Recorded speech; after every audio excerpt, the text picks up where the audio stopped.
जय श्री कृष्ण, राधे राधे। स्वागत है आप सभी का विशाख मास की कथा में। आज हम विशाख मास के 11वें अध्याय का महात्म श्रवण करेंगे। आइए शुरू करते हैं। बोलिए विष्णु भगवान की जय। मिथिलापति ने पूछा, ब्राह्मण, इस विशाख मास में कौन कौन सी तिथियां पुण्यदायिनी है? श्रुतदेव जी बोले, सूर्य की मेष राशि पर स्थित होने पर विशाख मास में 300 तिथियां पुण्यदायिनी मानी गई है। एकादशी में किया हुआ पुण्य कोटि गुना होता है।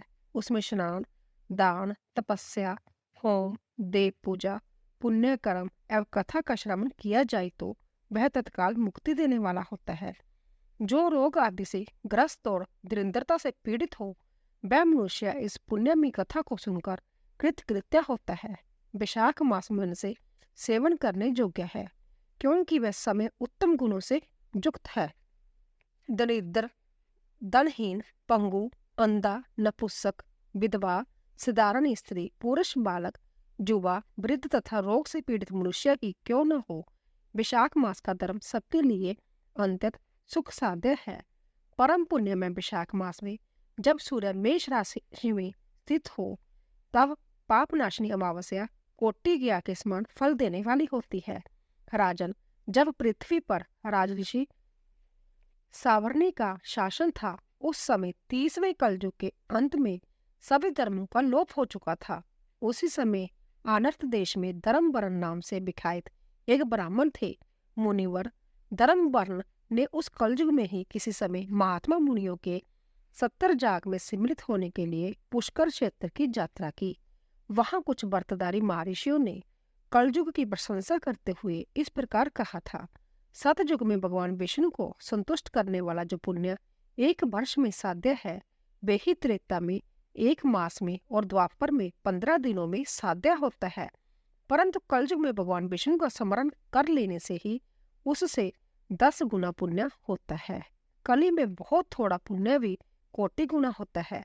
जो एक बार भी भगवान का नाम लेकर दया दान करता है और दुर्भिक्ष में अन्न देता है, वह निश्चय ही उदर्व लोक में गमन करता है। यह सुनकर देव ऋषि नारद हंसते हुए उन्मत्त के समान नृत्य करने लगे। सभासदों ने पूछा, नारद जी, ये क्या बात है? तब बुद्धिमान नारद जी ने हंसते हुए उन सबको उत्तर दिया, आप लोगों का कथन सत्य है। इसमें संदेह नहीं कि कलयुग में स्वल्प कर्म से भी महान पुण्य का साधन किया जाता है तथा क्लेशों का नाश करने वाले भगवान केशव स्मरण मात्र से ही प्रसन्न हो जाते हैं। तथापि मैं आप लोगों से यह कहता हूँ कि कलयुग में ये 2 बातें दुर्घट है।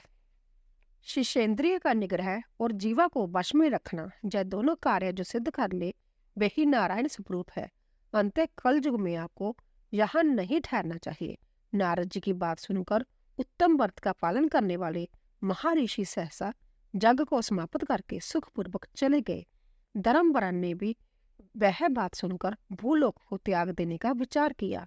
उन्होंने ब्रह्मचार्य व्रत धारण करके दंड और कमंडलू हाथ में लिया और जटा बकरलदारी होकर वह कलयुग के अनाचारी पुरुषों को देखने के लिए घर छोड़कर चल दिए।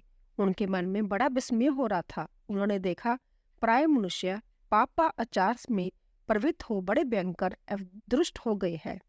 ब्राह्मण पाखंडी हो चले हैं। शूद्र संन्यास धारण करते हैं। पत्नी अपने पति से द्वेष रखती है। शिष्य गुरु से बैर करता है।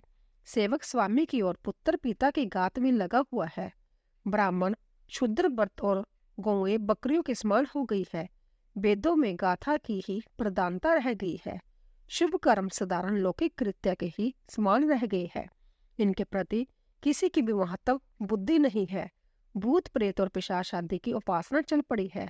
सब लोग मैथुन में आसक्त है और उसके लिए अपने प्राण भी खो बैठते हैं।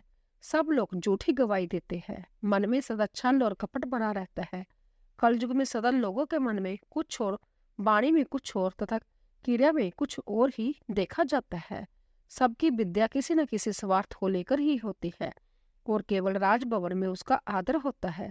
संगीत आदि कलात्मक विद्याएं भी राजाओं को प्रिय है। कली में अधम मनुष्य पूछे जाते हैं और श्रेष्ठ पुरुषों की अवहेलना होती है। कली में वेदों के विधान ब्राह्मण दरिद्र होते हैं। लोगों में प्राय भगवान की भक्ति नहीं होती। पुण्य क्षेत्र में पाखंड अधिक बढ़ जाता है। शूद्र लोग जटाधारी तपस्वी बनकर धर्म की व्याख्या करते हैं। सभी मनुष्य अल्पाजु, दयाहीन और शठ होते हैं। कली में प्राय सभी धर्म में व्याख्या बन जाते हैं और दूसरों से कुछ लेने में ही उत्सव मानते हैं। अपनी पूजा कराना चाहते हैं और व्यर्थ ही दूसरों की निंदा करते हैं। अपने घर आने पर सभी अपने स्वामी के दोषों की चर्चा में तत्पर रहते हैं। कली में लोग साधुओं को नहीं जानते, पापियों को ही बहुत आदर देते हैं। दुराग्रह लोग इतने दुराग्रही होते हैं कि साधु पुरुषों के एक दोष का भी ढिंढोरा पीटते हैं और पाप आत्माओं के दोष समूह को भी वे गुण बतलाते हैं।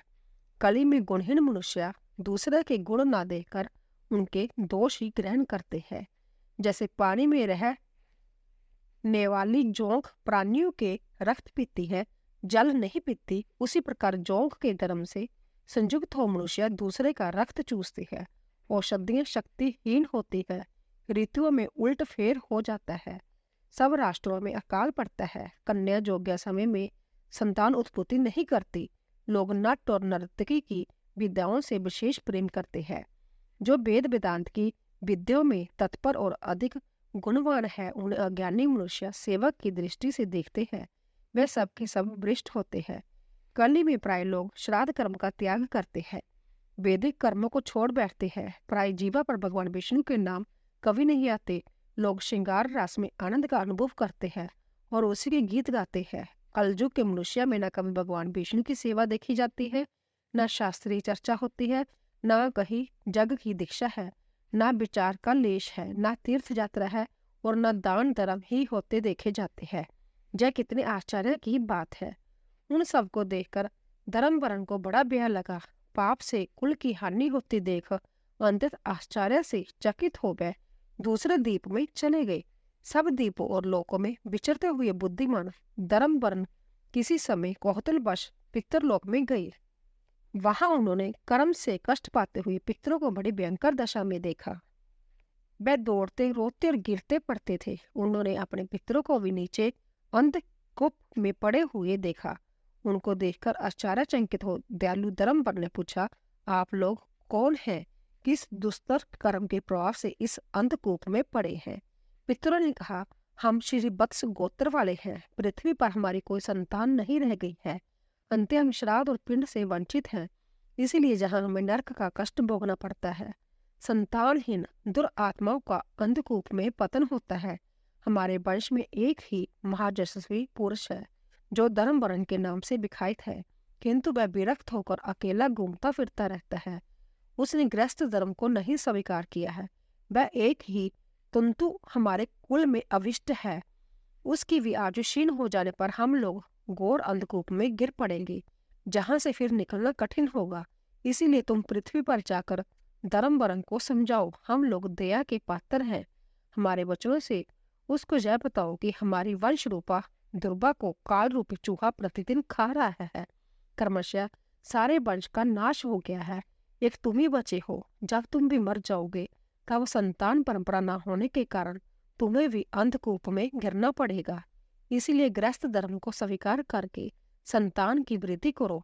इससे हमारी और तुम्हारे दोनों की उदर्व गति होगी। यदि एक भी पुत्र विशाख, माघ अथवा कार्तिक मास में हमारे उद्देश्य से स्नान, श्राद्ध और दान करेगा तो उससे हम लोगों की उदर्व गति होगी और नरक से उद्धार हो जाएगा।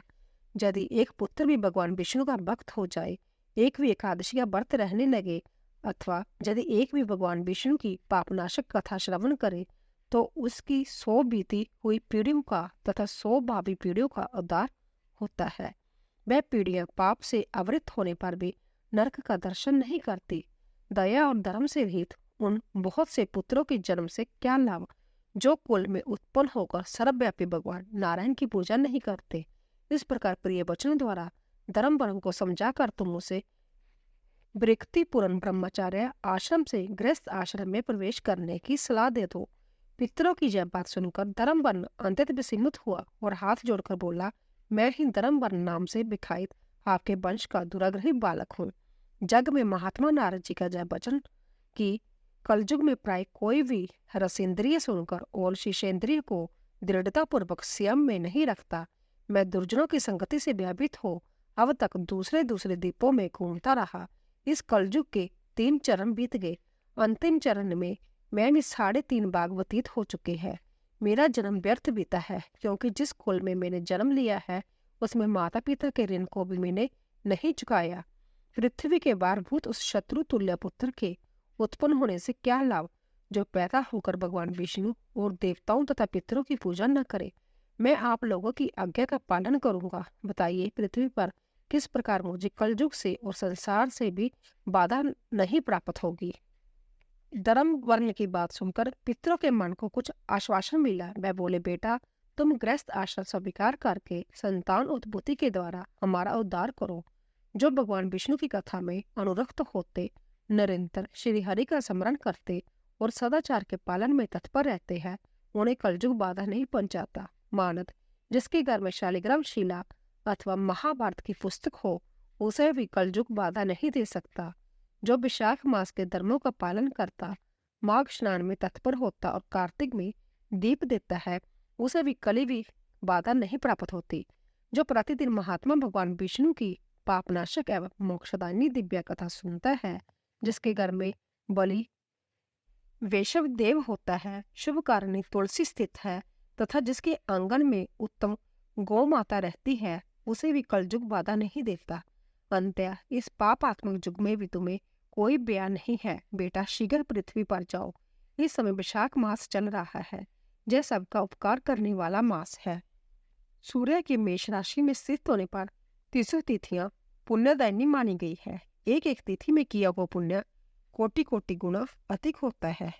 उनमें भी जो विशाख की अमावस्या तिथि है, वह मनुष्य को मोक्ष देने वाली है। देवताओं और पितरों को वह बहुत प्रिय है, शीघ्र ही मोक्ष की प्राप्ति कराने वाली है। जो उस दिन पितरों के उद्देश्य से श्राद्ध करते और जल से भरा हुआ घड़ा व पिंड देते हैं, उन्हें अक्षय फल की प्राप्ति होती है। अंत्य महामते, तुम शीघ्र जाओ और जब अमावस्या हो तब कुंभ सहित श्राद्ध एवं पिंडदान करो। सबका उपकार करने के लिए गृहस्थ धर्म का आश्रय लो। धर्म, अर्थ और काम से संतुष्ट हो। उत्तम संतान पाकर फिर मनोवृत्ति से रहते हुए सुखपूर्वक दीप दीपांतरों में विचरण करो।